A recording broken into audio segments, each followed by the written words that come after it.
The 2017 Volkswagen Golf R. Now, this is the fastest, most powerful hot hatch that Volkswagen currently sells in the US, and if you're willing to pay a bit more than the GTI, I think you're going to be very, very happy with this. I'm Jay, and welcome to CarBuzz Unboxing Reviews, and I've been wanting to do the Volkswagen Golf R for a while, and I finally got around to doing it, and I really want to thank DGDG.com for letting us come on down and making this this video possible for you today. So just to give you some brief history about the Volkswagen Golf R, it first hit the market back in 2015. It comes back obviously for 2017 with only a few minor packaging changes, but the overall car inside and out looks identical, and I think that's a really good thing. And just to be clear here, the difference between the Golf R that you see here and the Golf GTI is that the Golf R has standard all-wheel drive. Again, this is a front-wheel drive platform, which is what the GTI is, front-wheel drive. But if you want more power and that all-wheel drive grip, the Golf R is for you, but it's going to come at a price, meaning it's it's quite a bit more expensive. But I'll get into more pricing and the competition later on in this review.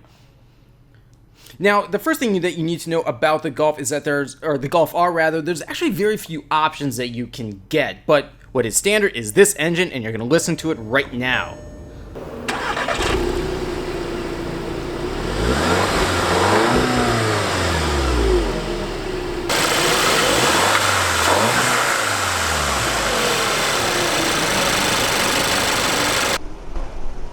Okay, what you just heard, that was a turbocharged inline-four engine with 292 horsepower available at 5,400 RPM and 280 pound-feet of torque available at 1,800 RPM. And like I said, power goes to all four wheels. It's the 4Motion all-wheel drive system.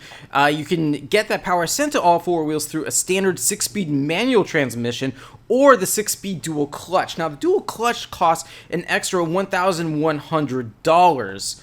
But I think for a lot of buyers, the dual clutch is going to be preferable. Again, it's got the paddle shifters on the steering columns there. It makes it really easy to shift, and those shifts are just lightning fast. They're faster than they are in the manual.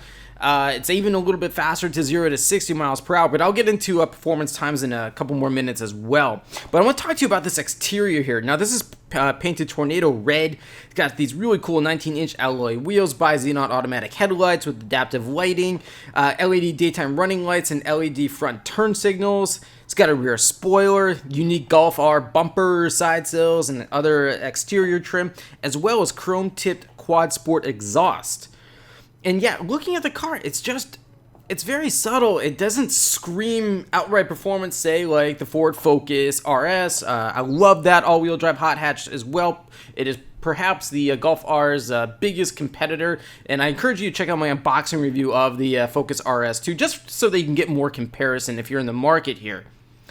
But I just like the looks of this. It's simple, it's understated, and I think the 5-door hot hatch or hatchback design, it just makes it so versatile. This car, you can use it for anything. It's got a just solid amount of storage space. You can fit the family in here, and I like to think of the Golf R as the hot hatch for the family man in a lot of ways. But now you can only get the Golf R in the US as a 5-door as opposed to a 3-door, which is an option overseas.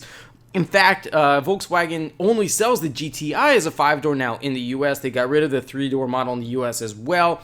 The take rate just wasn't high enough.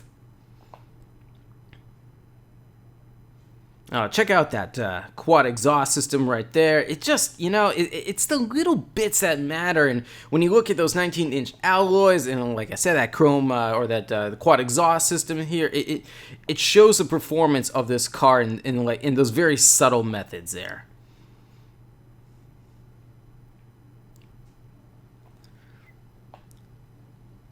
And like I mentioned, the Golf R, it can also be, a very good family car. For an example, 5-star overall crash test rating from the U.S. government. It's got also a front and side airbags, driver and front passenger airbags, side curtain head impact airbags, ABS disc brakes, electronic stability control, an intelligent crash response system, tire pressure monitoring system, blind spot monitor, emergency braking, you name it. Under the hood, here it is, that turbocharged inline-four, 292 horsepower and 280 pound-feet of torque. Performance, 0 to 60 miles per hour in 4.5 seconds. 0 to 100, 11.7 seconds. And this thing will do the standing quarter mile in 13.2 seconds at 106 miles per hour. Those are incredible times right there. You're into high-performance sports car territory. Not supercar territory, but man, those numbers are just solid. Now, if you go for the manual, the 6-speed manual, it adds about 0.7 of a second to the 0 to 60 mile per hour time. So not a big difference. You won't feel it, but if performance times really matter to you, then, well, there you go. It will matter. In the interior, just like the exterior, it's very simple. It's understated, but it's that classic German kind of Teutonic styling. It's very crisp, it's precise. Now, you can't get the plaid seating surfaces like that are available in the GTI, and the plaid seats are just sort of a GTI trademark. It goes all the way back from when the GTI first came out years ago. They didn't carry that over into the Golf R, which, you know, I don't think that's a big deal.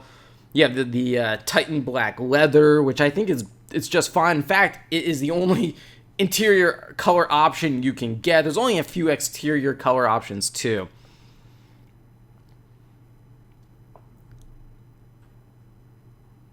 And yeah, you can fit 3 passengers in the back here. 2 obviously would be much more comfortable, but it can be done with 3, yes.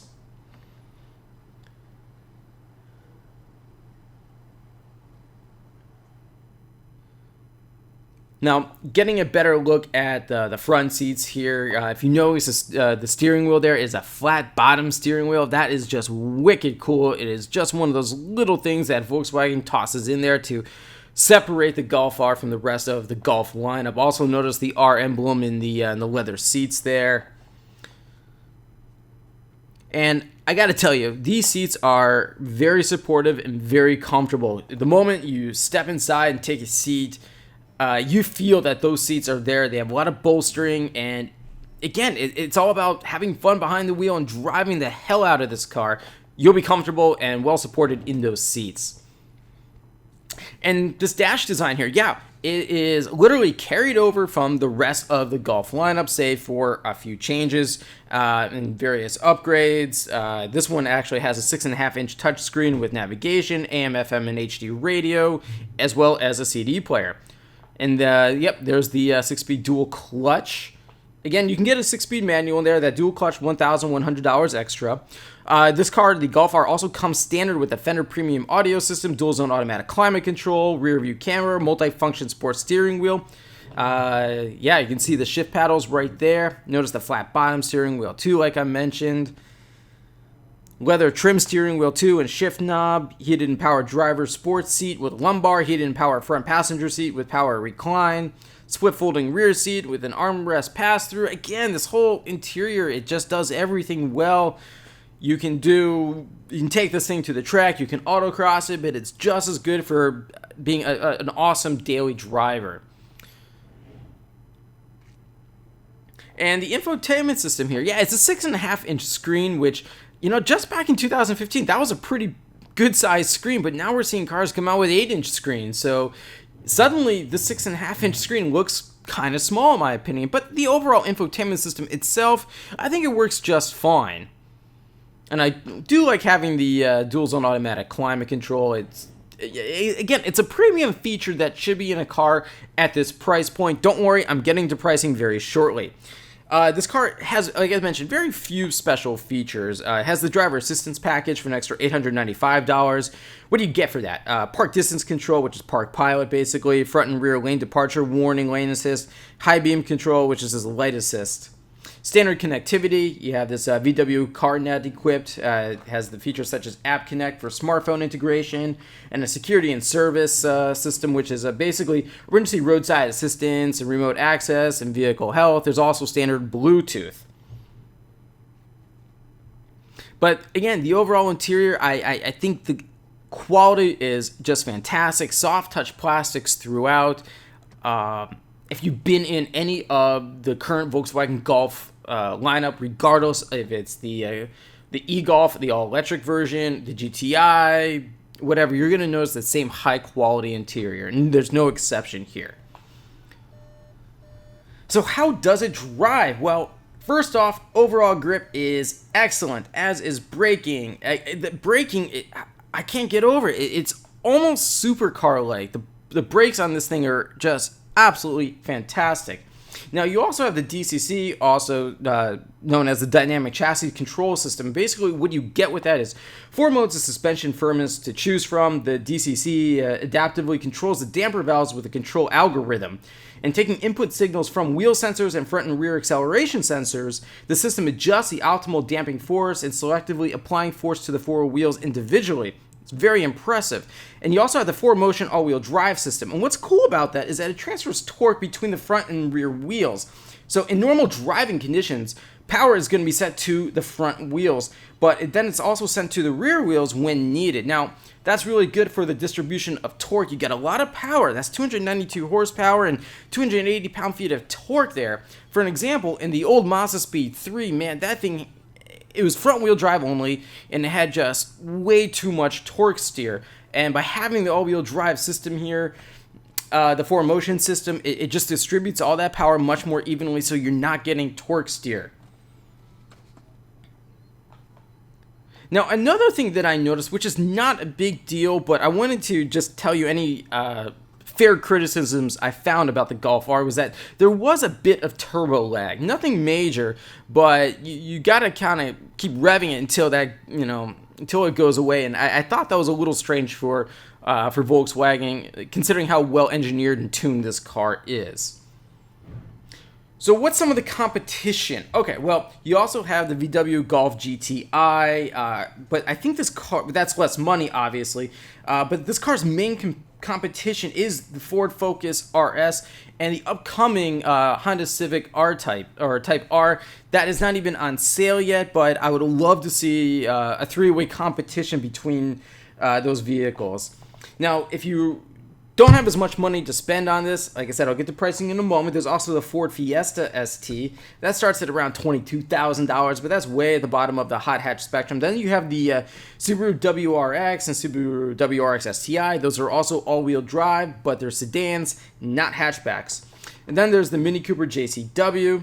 And again, if you're really at the bottom of the price range here for a hot hatch, the Fiat 500 Abarth, but that 500 Abarth costs actually half the price of this Volkswagen Golf R.